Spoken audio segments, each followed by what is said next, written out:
Gündən yeni videodan hamınızı salamlayırıq. Salam dostlar, necəsiniz?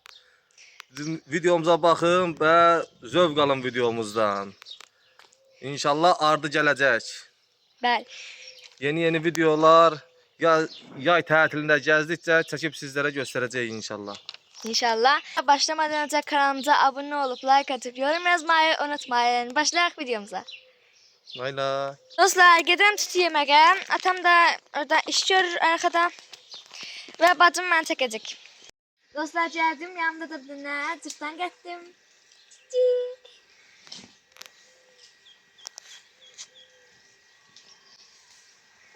Bıraxaq. İnciməsin qoy. Biz tutumuza devam edək. Mən əlimi yuyub gəldim. Dostlar, əlimi yuyub gəldim. Ne tutuyorum? Yay mevsimi olduğu için.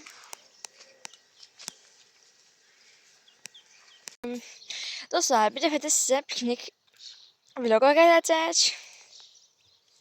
Ona görə də kanalımıza abone olmağı unutmayın. Ve sevdim budur. Mən əvvəl velosiped sürə bilmirdim. Atam bacımla daha doğrusu sürə bilmirdik. Balaca vaxtı bizi almamışdılar. Ona görə atam bizə 4 təkərli velosiped aldı.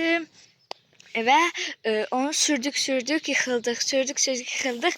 Axır ki 2 təkərini çıxartdıq və başladıq sürməcə.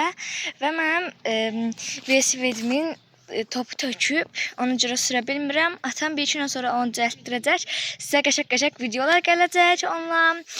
Piknikə getdik, pilyəcə getdik. Belə gəzdik, sizə göstərəcəyik.